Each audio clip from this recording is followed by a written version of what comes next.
ओल्या बोंबलाचा रस्सा आणि भात एकदम भारी झालाय, सुपर टेस्टी. मधला काटा पण नाही काढलाय ना? हो. बोंबीलचा रस्सा ओल्या बोंबलाचा तयार आहे. वरनं थोडीशी कोथिंबीर घातली सजावटीसाठी आणि ते भात पण तयार आहे त्यामध्ये.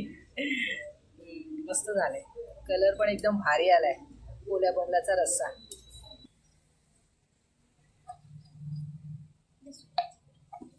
आम्ही आज ओल्या बोंबलाचा कालवण बनवतोय. त्याच्यासाठी बोंबील साफ करून घेतोय. बोंबलामध्ये काय काटा एकच असतो, जास्त काटे नसतात. शेपटी काढायची आणि डोकं काढायचंय. आणि रस्सा करतोय ना? हा. त्याला मधी कट मारायचा नाही. बारीक बारीक आहेत बोंबील. शीतल साफ करायचं काम करते, इकडे बायका तयारी करतात दुसरी. ओल्या बोंबल्याच्या रश्श्यासाठी थोडंसं वाटण करतोय आम्ही. तर हे ओलं खोबरं घेतले बारीक चिरलेलं, थोडीशी लसूण आणि आलं आणि कोथिंबीर पण वाटणार ना शिल्पा ह्याच्यात? हो, कोथिंबीर पण वाटणारच वाटायचं. आणि हे मसाले काढलेले आहेत. आता पहिली वाटण वाटून घेऊ, मग पुढची तयारी. बोंबील चांगले स्वच्छ धुवून कापून घेतलेत. आता त्याच्यामध्ये फोडणीला घालायच्या आधी हळद आणि मीठ लावून घेणार आहोत.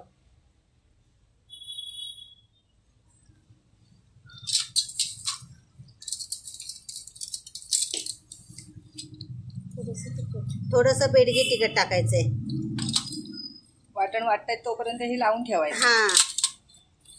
आणि हे मसाले फोडणीत टाकणार. वाटण पण होते तयार.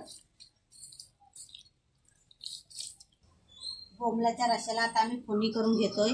त्याच्यासाठी तेल चांगलं तापवलंय आणि हे बोंबील मगाशी स्वच्छ धुवून त्यांना तिखट मीठ लावून ठेवलेला वाटण होईपर्यंत. आता वाटण आमचा तयार झालाय. आता फोडणी करून घ्यायची. तेलामध्ये लसूण टाकायची. भरपूर लसूण घेतले.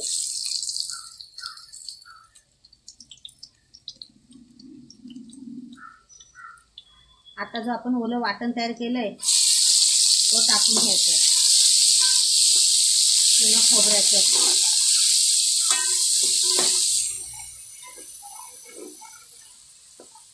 मसाला चांगला तेलामध्ये परतून घेतलाय. आता त्याच्यामध्ये कांदा लसूण मसाला, धना पावडर, बेडगी मिरचीचं वाटण मसाला आणि हळद सगळे मसाल्यामध्ये चांगलं परतून घ्यायचंय. मसाले करपायला नको म्हणून थोडं पाणी टाकायचं. ते करपून जाते. मसाल्यामध्ये कढीपत्ता पण टाकून घ्यायचंय, म्हणजे वास मस्त येतो रश्श्याचा. आम्ही विसरलो होतो आधी टाकायला. आता जो वाटण आपण वाटला त्याचं पाणी ओतायचं आहे.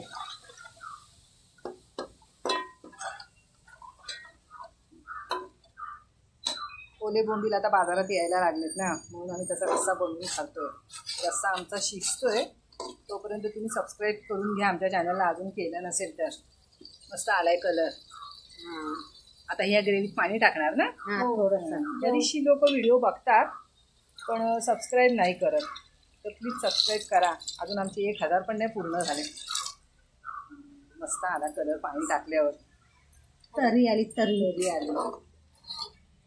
आता थोडंसं मीठ टाकून घ्यायचं आहे रश्श्यामध्ये. थोडंसंच टाकायचं, कारण का आपण बोंबलांना आधीच मीठ लावलेलं आहे म्हणून. आता उकळी येईपर्यंत थांबणार. झाकण ठेवायचे वरती. आता पातेल्यावरती झाकण ठेवून घ्यायचंय, म्हणजे उकळी पटकन येईल. दणदणीत उकळी आले. आता जे आपण बोंबलाने मगाशी मसाले लावून ठेवले ते टाकून घ्यायचे. उकळी आल्यावरतीच बोंबील टाकायचे, आधी नाही टाकायचे. आणि बोंबील टाकल्यावर हलवायचे नाही, नाहीतर ते कोसकडून जातील आणि तुम्हाला सगळे काटे भेटतील खायला. कारण ते नाजूक असते मच्छी ना. आता ह्याला उकळी येईपर्यंत असंच ठेवायचं परत, आणि उकळी आली की लगेच संपतो विषय. पटकन शिजतात. बोंबील शिजेपर्यंत पातेल्यावर झाकण ठेवून घ्यायचंय. उकळी आले बोंबील टाकल्यावरती पण आता रश्श्याला आता चिंच टाकून घ्यायचंय. वास सुटलाय मस्त. थोडासा आंबट रस्सा पण छान लागतो. त्याच्याशी काय खाणार तुम्ही? भात. जास्त हलवू नको, नाही तर खूप चुरा होईल. मस्त दिसतंय अख्खे बोंबील ना. घमघमाट सुटलाय त्यांचा. रस्सा आमचा तयार झालाय शिजून. आता त्याला खाली काढून घेतलं. याच्या जोडीला काय खाणार तुम्ही? भात भात घातलात काय? रस्सा बोंबील तळतायत, पोहतायत पाण्यामध्ये, रश्श्यामध्ये. मस्त झालंय. कलर पण एकदम भारी आलाय. ओल्या बोंबलाचा रस्सा, बोंबीलचा रस्सा ओल्या बोंबलाचा तयार आहे. वरनं थोडीशी कोथिंबीर घातली सजावटीसाठी आणि ते भात पण तयार आहे. जे आम्ही थोडं बनवतो ते वर कावळ्यासाठी ठेवतो. आज चित्तल ठेवते पान. कावळा येतो आणि खाऊन जातो. लगेच येतोच तो, त्याला माहीत झालंय आता. मस्त सळसळीत गरमागरम भात आणि त्याच्यावर आम्ही बनवलंय ओल्या बोंबलाचा रस्सा. एकदम भारी झालाय. एक बोंबीलचा पीस पण ठेव त्याच्यावर. ओल्या बोंबलाचा रस्सा आणि भात नक्की बनवून बघा. व्हिडिओ आवडला तर नक्की सबस्क्राईब करा अजून केलं नसेल तर.